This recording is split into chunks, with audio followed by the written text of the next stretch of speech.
is the grade and the quality of the pencil.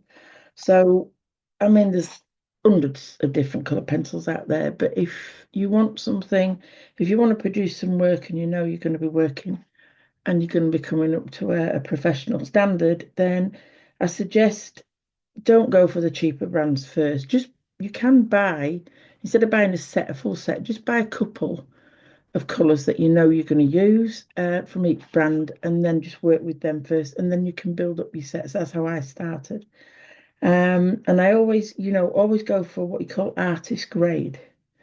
Buy a few colours of the brand, and if you like the feel and the colour saturation and the light fastness, and also the archival qualities, then just increase your collection. And that's what I did. So my first set that I go to, or first go-to set, is the Polychromos. Um, this one's a salmon. It's got the colour name there, and then it's got the number on. So this is a salmon, and it's 130, and then the 3 stars there at the end. They're what tell you the light fastness of it. You're not going to see that very clear, but anyway, these are Polychromos. Now, I've done some testing on these, and the colour from the pencil does very much match the colour on the barrel. So the full barrel is that colour. And the tip of it, when you actually do the colour, it does actually, more often than not, meet that colour. So I started using Polychromos. And I bought a few colours, as I say, tried them out, and I have got, in fact, it's my first go-to pencil set. And there's 120 colours in total if you buy the full lot. The other thing I like about the Polychromos is their artist quality. They're very light fast, and they're classed as an oil-based pencil, which means the binder in it, in the manufacturing process that they use, has got an oil base to it. It's a very versatile brand as well with colours, and it suits a lot of different styles of work. Now, I mainly work with animals and birds, so there are colours in there. There's a lot of colours that I don't actually use, but I do use the choice of colours for animals is actually very expands. And the greys especially, they've got a one like a warm grey one up to a warm grey five. No, it's six. I think it's six. And they've got the cool greys in the same cool grey one to a cool grey six. And then you've also got the browns. They've got a very, very good choice of browns in there as well. And other colours, blues, purpley blues, which are used a lot in black animals, and also pinks, which are used as well. And I find them very, very good pencil. They're quite a hard lead, and they don't wear down as quick as some do, like say the luminance. They're waxy, they do wear down a lot quicker. But again, it depends on what surface you're using them on. So we'll talk about that later. But my go-to set is the Polychromos, but I don't just stick totally to Polychromos. I do mix the different brands, and it comes down to me. With me, it comes down to color choice. So obviously, when I've picked my image, adjusted my image on Photoshop, and then done a line drawing, and then also use the image that I'm going to use and pull the colors out. So I've got like a color palette to work from, and then I match the colors up to what I've got in my selection. Now, the way I store my pencils is, so say the blues. So I've got blues, and I've got them in a plastic container like this. So all the blues in here, they're all different brands of pencils. So let me just get some out. So you can see, whoops. So as you can see there, I've got Polychromos. I've actually got some light fast. I've got the Pablo, and then I've got the, excuse me, the Derwent Chromaflow, and I've also got luminance in there as well. So I put all of them together so I put all the blues together, and then I've got the yellow and oranges together. I've got reds and pinks, then I've got the purples, the blues, the greens, Then I've got like the browns, and then I've got a box that I have what you call neutrals. And then I've got the greys in a separate box, and then I've got another box with all the light shades. Because in certain brands you get, especially in the Derwent Lightfast, you get things that look white, but they're not white. So that's one of them. That's an oyster. So it's a white, but it's got a colour inside it. So that's more of a pinky white, I think. Yeah, pinky white. Um, there's the luminance, the buff titanium. I've got the chroma flow oyster as well.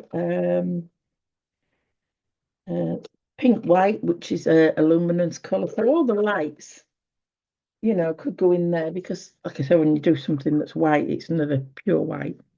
The second go-to pencil set that I have is the Caran d'Ache Luminance.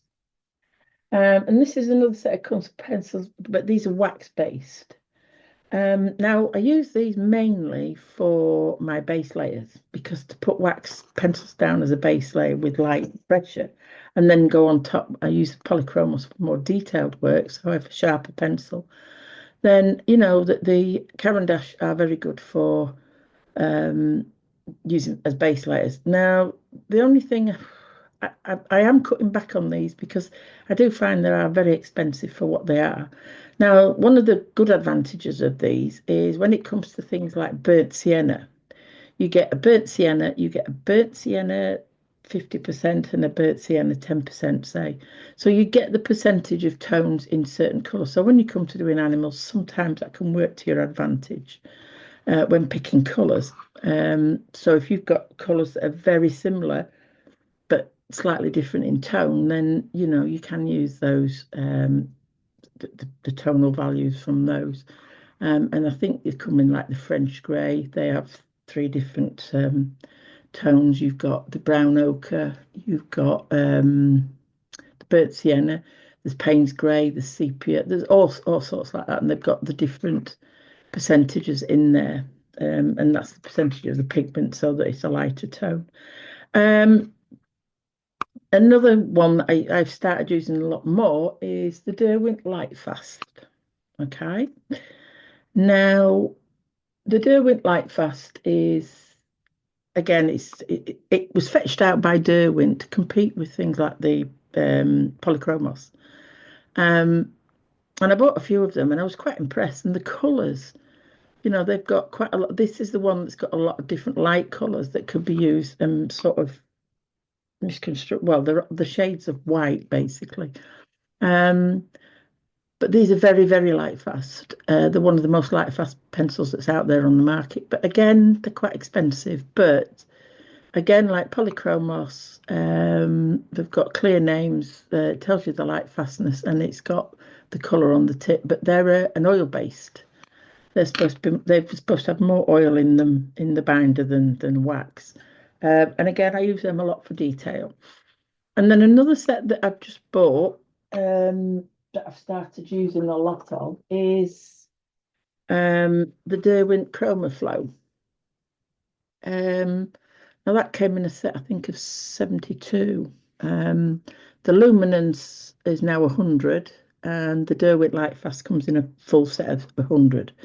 But as I say, just buy a couple and try them out first. Feel for them, on the medium that you work with. If you stick to one medium, one surface, then you find which pencils work best for you. Now I haven't done an excessive amount with these, but I have used them, and these are Derwent Chroma Flow. And there's 150 colours in the range. These have a very soft core.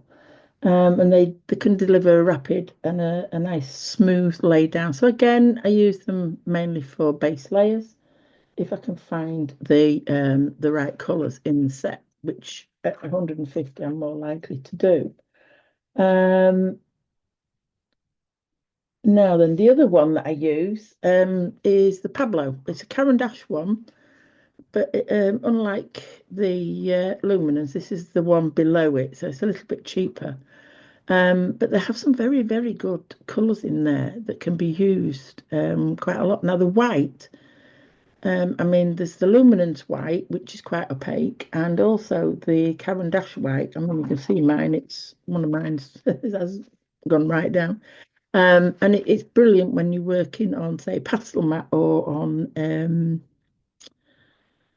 uh, what would they call it? Drafting film, because they're opaque. They're very opaque whites. Whereas like the polychromos white, I don't find that good really for when you're blending or if you're wanting to put detail on top. So the Caran d'Ache have some really, really good colours.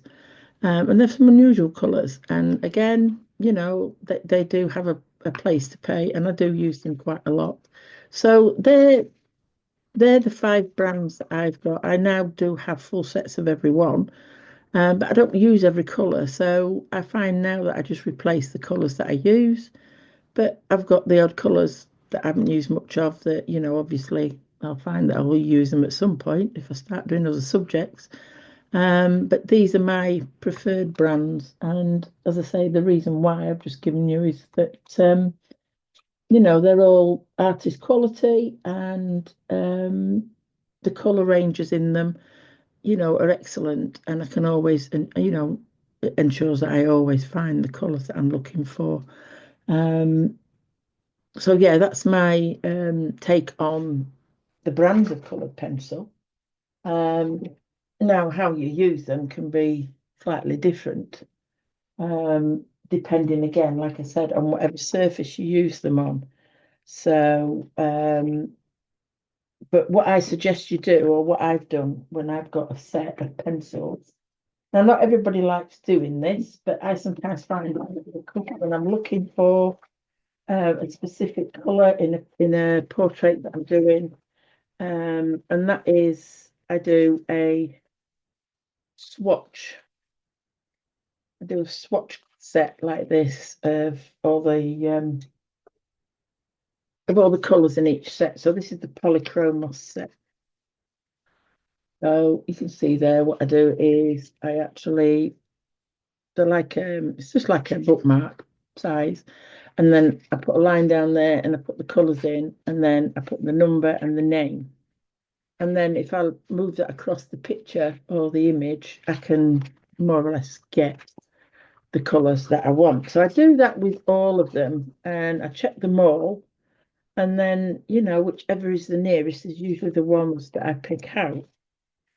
So this is the Caran d'Ache Luminance one. Now, I did this slightly different.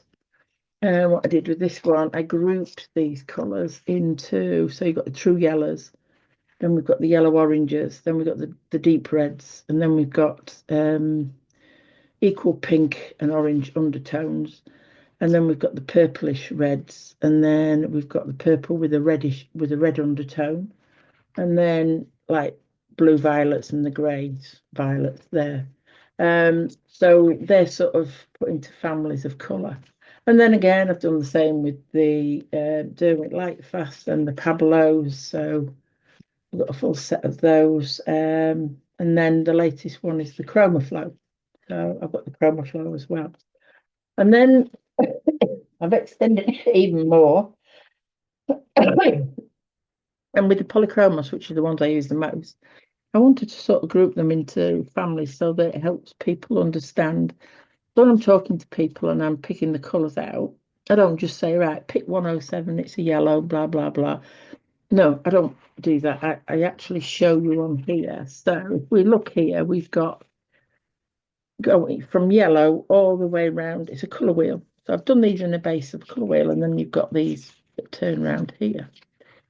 So if I look on the second layer, and there we've got the true yellow. So if I line that up there, okay, and then we've got the yellows on the third one. Okay, so that's there. So ignore this top one. So if you look there, they're all what we call the family of true yellows. And if I look it up, I can see the colours and why I choose them. Now, yellow on the colour wheel is a warm colour. And then we go into the yellow green, which is a cool colour. So this side of the colour wheel is cool, right down to this purple here. Okay. So from here, green, blue, blue violet, and then the violet is cool. And then we go into the reds. So we've got red violet, red orange, orange, and yellow. And they're the warm colours. So when you're picking colours, when you look at what you learn to do over a period of time is look at the image and you start to look at colours a little bit more precisely. And you might see, if you're doing a black dog, say for instance, you will always find that you've got a purple in there, which is a cool colour. So the dog could be, on one side, it depends on where the light's coming from and on a lot of different things in there. But when you look at it, if you're wanting a cool blue, or violet to go on with the black, then you can look in here and you can find which colours are. So they're the true blues there. And then you've got the blue violets here. And then again on this side, we've got the true blues, which are there. So they're your true blues, but then you might have, if it's a little bit cooler, then you're going to have the blue violets. If it's a little bit warmer, you might have some red in it actually as well. So you would go round to the red area and use some red on the black as well with the black to create warmer black. So this was created really so that when I'm actually using colours on a piece and I'm explaining it, I will be showing you why I've picked those colours out. And it's to do with the colour wheel. So you can move this around as well, so you can see what colours go with other colours. And also you can try mixing the colours. Because what a lot of people don't do is because they've got such a wide range on the colour pencils, they usually just pick one colour for one area. But what you should learn to do over a period of time is to give the picture some more depth. It's a good idea to also learn to mix your colours on the paper with the colour pencils. So I started out, I used, when I very first started, when I was 17, I used to use oils. That was all I ever used. But then I went on to, when I started painting again, which wasn't till I was 54, I started with watercolour. Now, watercolour, you have to do a lot of learning about mixing colours. So for a grey, for instance, instead of just picking up like a pencil there, a warm grey or a cold grey, what I used to do was I used to mix my primary colours. So I'd have something like 60% blue, 30% yellow, and a 10% red. And I would get what you call a neutral grey. If I wanted to cool it down, I'd just add a little bit more blue to it. If I wanted to warm it up, I could add a little bit more of the yellow to it. And then obviously I moved on to using some neutral pigments like burnt sienna or burnt umber. And they'll have a bit of yellow pigment in them and a little bit of the red pigment. So all I need to add is a blue. And again, if you want to make it cooler, you add more blue to it, or you add a bit more of the brown that you use in burnt umber or burnt sienna. And you can get the different greys. And it's when I was doing watercolor, I did learn a lot about color and color mixing. So, you know, I've carried some of that through into me using the pencils. So I don't just always use specifically one color. I might think, well, yeah, I like that color. It's a red, but it has got a cool undertone to it. So, and it's sort of a coolish green or something like that. So, I look carefully on my color wheel and see which colors, work hand in hand. So, because the opposite of red is green, right? So the opposite of orange is blue. So, you learn quite a lot about color as you're working along. And you can apply the same thing, same principles to colored pencils. So you don't have to just use one specific color. Um, you can use different colours to create a bit more depth. But also, when you're working with colour pencils, the trick is to layer. So it's not like colouring in on a colouring book when you was a child. It's about layering. So you need some base layer. So as I say, I use a waxy pencil base mainly for laying down a base layer. Sometimes I use a watercolour pencil, which is the Museum Aquarella, which is what I use. Um, and then I can work the detail on top. But also, again, depending on the surface that you use, it depends on how many layers you can put on. So, for instance, with pastel mat, You can put numerous and numerous amounts of layers on. Um, if you're working on hot press paper, you can't put as many layers on. Plus, you have to work in a totally different way. On the pastel mat, you can put light over dark. On the hot press paper, you have to work around your highlights. You work light to dark like you do with watercolor. And then you've got drafting film again, which you don't put very many layers on at all, and that is down to. I mean, I'm careful when I use drafting film. The animal has to have quite a lot of detail, hair detail, where you can see all the fine hairs. Excuse me, I have got a cold at the moment. So that's just touching on the basics. I will go into them in more detail on videos. Now, some of the other bits of equipment that you're going to need are what you can work through is, oh, and another thing I use sometimes when I'm using pencils to work as a base layer or background is I like to use pan pastels, which is a pressed pastel. But you don't have to do that. You can actually use the soft pastel. So I do also have a set of these, which are the Rembrandt soft pastels. So I can use them as well. Sometimes if I've got a large area or a large background to do.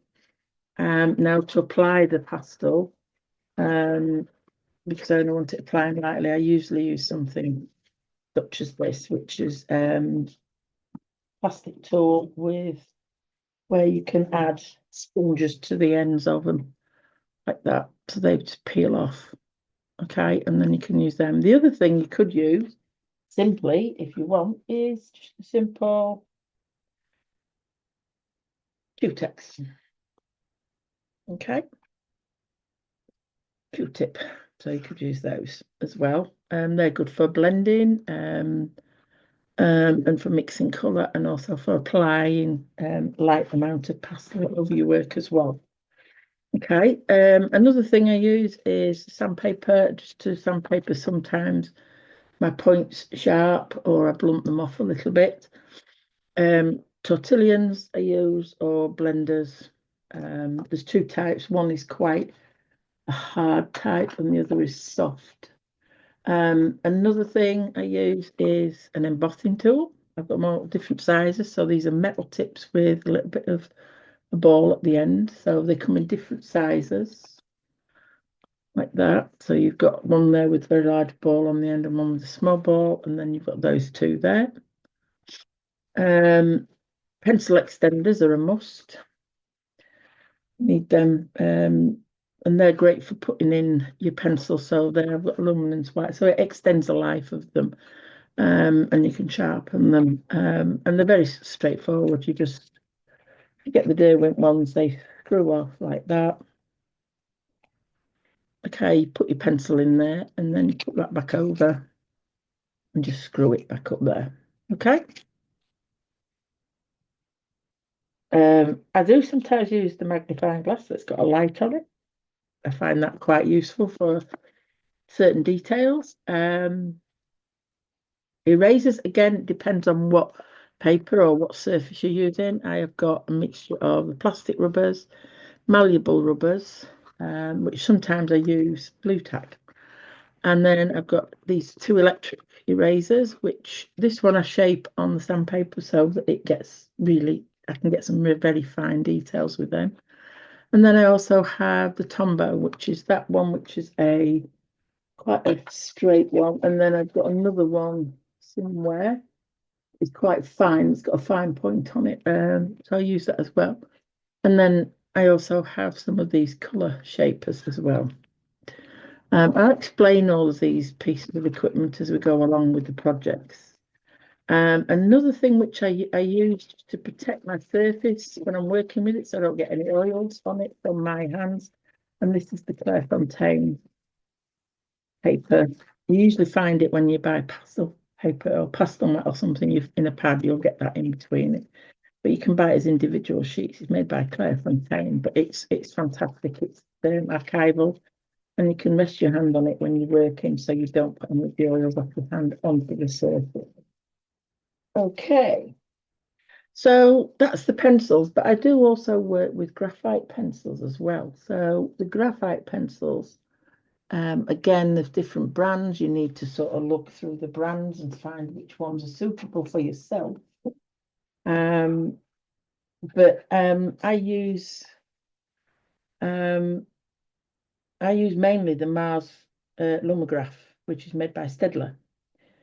It's one of my favorite sets, and it's my largest set. It goes right from 9H up to I think it's 12B. Then there's Faber, excuse me again, the Faber Castell 9008 series. It's another quality brand, and I usually use between the 6H and 9B, and they're reliable and inexpensive. Derwent Graphite Graphic, they're good price as well and good quality, but they can sometimes be a little bit too soft, so they do wear out fairly quickly. And again, excuse me, some of these accessories, what I've just explained, that we use, and also there's the slice, which is a ceramic blade. So a lot of these can be used on with the graphite when you're doing graphite drawings as well. Um, so that's it for this short video. It's only an introduction, a short introduction. I will be going into my equipment in more detail. And I do apologise. I'm full of cold this weekend. So I've been staying in out the way. But I still thought I needed to get this little short video out. So I hope it's been a little bit of use to you. And as I say, just please, pick carefully before you buy a whole load of coloured pencils. Right then, that's it for now, and I'll see you on the next video. Thank you very much. Bye.